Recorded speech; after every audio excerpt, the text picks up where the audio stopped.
считаю, что общение общественности и депутатов парламента максимально будет способствовать снижению напряженности по многим вопросам, и в том числе по таким серьезным, важным и опасным, как тот, который мы сегодня обсуждаем. В первую очередь я хочу очень коротко сказать, просто сегодня никто не озвучил короткую историю запрета продажи недвижимости иностранцам. Я полностью согласен с Омаром Смыр, это один и тот же вопрос, просто в правовом смысле представлен по-разному. Первый запрет у нас появился почти сразу после войны, его внес Владислав Ардзинба. Это был 1994 год. Сами понимаете, большого количества желающих приехать в Абхазию купить жилье в 1994 году не было. Это была мера, рассчитанная на будущее, когда ситуация в Абхазии улучшится. То есть первым президентом были вот эти механизмы защиты абхазского населения были внесены тогда сразу после войны. Второй президент Абхазии Сергей Бакапш, при нем мера запрета недвижимости иностранцам была внесена в Гражданский кодекс. Я год точно вам не скажу, по-моему, это год 6-го или 7-го года. Это позиция первых наших двух президентов, которых мы очень любим, очень уважаем, и которые большой вклад внесли в развитие и создание, восстановление абхазской государственности.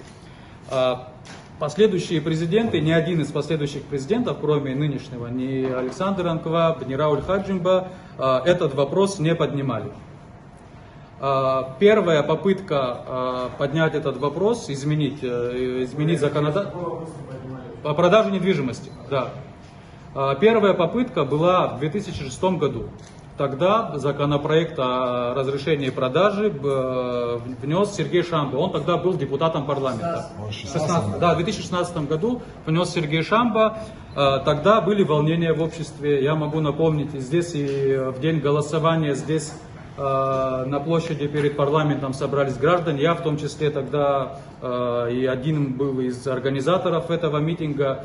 Тогда мы собирались в первую очередь мы против законопроекта и в поддержку депутатов, которые разделяли наше мнение по неприемлемое наше такое отношение к этому законопроекту. Тогда вопрос был остановлен. Сергей Шамба снял, мы предлагали тогда мораторий внести, Сергей Шамба разрешающий закон, парламент принял решение отказаться от этих вопросов, то есть парламент тогда не поставил точку в этом вопросе, но позиция парламента была зафиксирована тогда и было принято постановление. Я по памяти это постановление не смогу воспроизвести полностью, но посыл был такой: если пока не будут проведены основные там мероприятия по кадастру, по зонированию, по градостроительным планам, даже к рассмотрению этого вопроса парламент не будет приступать. Это последняя зафиксированная позиция парламента, выраженная в документе, на которую вы, депутаты, тоже в том числе можете ссылаться. Это постановление имеет законную силу. Я просто, чтобы ясно донести, оно касается жилой недвижимости. Я тогда коротко скажу свое отношение. Вот Омар Смыр об этом сказал.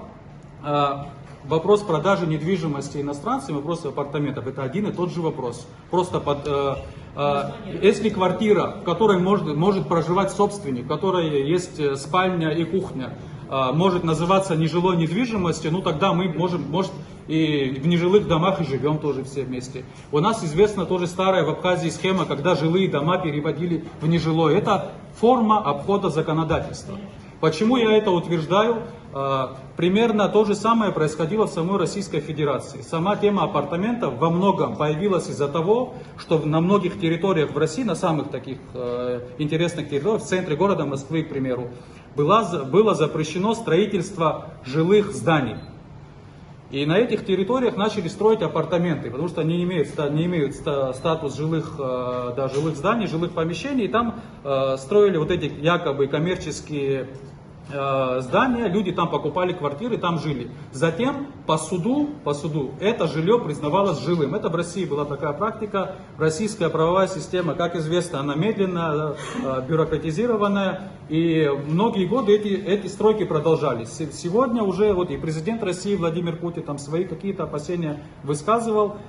Если коротко, появление формы. В Сочи примерная ситуация. В Сочи тоже было очень много территорий, да, тем более прибрежная зона, она там в России мало таких территорий, как Сочи, тоже было запрещено жилое строительство, и там начали строить апартаменты. Это такая форма обхода существующего законодательства в России.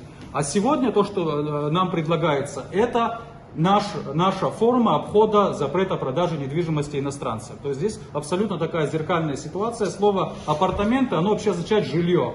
Да, то есть мы как угодно можем это назвать. Вот шалашом это можно назвать. Это де-факто, это жилое, это квартира, в которой будет жить человек, будет жить собственником. Да? Если ее там можно назвать нежилой, ну это уже юридические вопросы, которые суть этого законопроекта не меняют. Что касается моей позиции, мы здесь много можно говорить об экономических аспектах, о строительных каких-то моментах. Да, это я считаю вопрос второстепенный, третьестепенный. Да? Самый главный вопрос и самые главные риски, которые заложены в этом законопроекте, это риски демографические. Здесь предыдущие выступающие тоже говорили, я на этом хочу сакцентировать внимание именно на демографической части. Я считаю, она основная, она самая главная.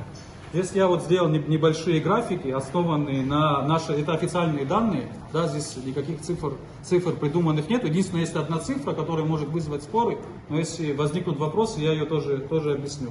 Я сделал раздаточный материал, надеюсь, всем депутатам передали. Я сделал такой большой вариант. Я очень прошу телевидение сделать на этом акцент, если возможно, зум.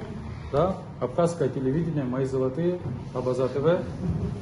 Если возможно, сделать крупно, да, на какое-то время, чтобы там люди могли это увидеть.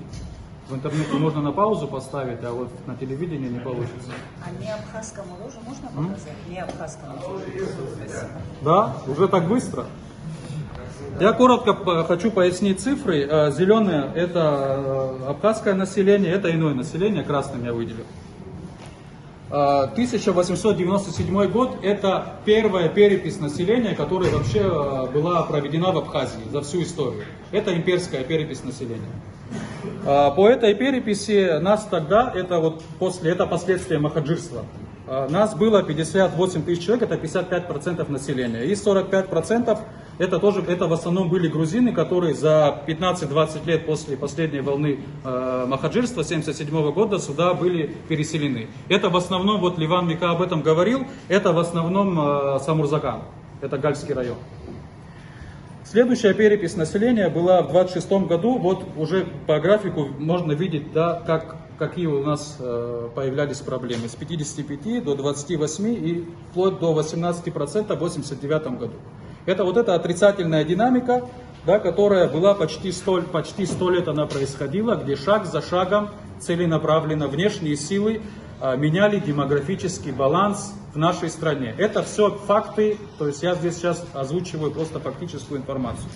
Вот самый такой переход, обратите внимание, это 26-й год, 39-й год. Это что за года? Это Абхаз-переселенстрой и это репрессии. Репрессии, как известно, это и западные, многие подтверждают исследователи, репрессии на территории Грузинской ССР и Абхазской автономной республики происходили по этническому принципу. Это исследование есть на этот счет. То есть, что имеется в виду? В основном репрессии происходили против абхазского народа. В какой ситуации все это время непрерывно происходила борьба абхазского народа со всем тем, что происходит. И многие из вас, присутствующих, в этой борьбе участвовали. Среди вас и ветераны есть и национального движения, есть и ветераны войны, потому что война – это был неизбежный итог того, что происходило с нами, к сожалению. Апогей всего этого, всей нашей национально-освободительной борьбы, которая шла больше 80 лет, это была война. И к войне привело то, что мы на своей территории, исторической территории, оказались искусственным образом, я повторяю, искусственным в меньшинстве. И многие старшие мне говорили, что когда наши старшие заявляли о своих правах в 80-х, 70-х, нам грузины говорили, вы что много умничаете, вас 18%. Это были потомки тех, кого переселили в 26 году. И их переселяли под видом экономической помощи республике. Это не были люди, которые говорят, вот они приедут, будут здесь у вас жить и править. И многие из наших соплеменников лоббировали эти вопросы. Это вот есть и архивные данные, то есть это все нашим историкам это известно. К сожалению, там широкая общественность, возможно, об этих фактах не знает, но это уже другой вопрос. Эти люди под видом строительства, там Мингургэс приезжали, люди под строительством там совхозов, колхозов, и это привело к тому, что эти люди в 89 году нам сказали, что мы здесь пришли. Что мы откуда-то непонятно мы пришли, из-за гор. Вот здесь на соседней улице, вот в 89 году были столкновения. Вот первые наши именно такие сильные физические столкновения были вот здесь на соседней улице. Мы эти факты, это история. Против вот этого законопроекта и выступает не Адгур Лагвилава, не Ливан Мика, не Ахрабжани. Это наша история. Мы лишь выражаем опасения нашего народа, основанные на предыдущих наших поколениях и тех проблемах, которые у нас были. Сегодня то, что мы здесь находимся в парламенте, то, что у нас есть свое государство, что мы можем принимать сами свои решения, то, что мы восстановили нашу государственность, которую мы потеряли 150 лет назад. И это не только на войне мы это приобрели. Это наши старшие, наши деды, наши прадеды, каждый на своем этапе, каждый в свое время вел борьбу, чтобы мы сегодня к этому пришли.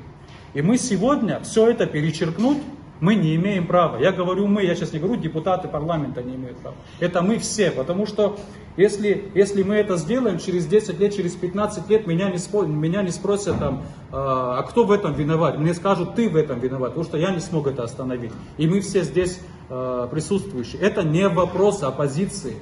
Вот его пытаются представить, что это вопрос оппозиции, что это вот когда была прошлая власть, они тогда были за, а сейчас были против.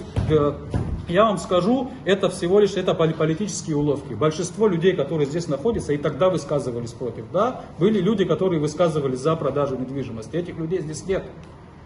И главная позиция в том, что мы ждем от парламента защиты нас. Не только вот сегодня, которые здесь в Абхазии живем, и следующих поколений. И защитить тот вклад, который наши предшественники сделали, чтобы мы сегодня имели свое независимое государство.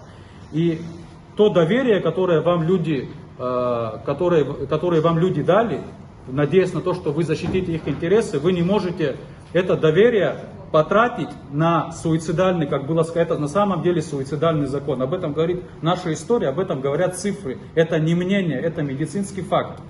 Поэтому я очень надеюсь, мы в этом вопросе, мы знаем позиции многих, мы не все позиции, всех депутатов знаем по этому вопросу, но многих мы знаем.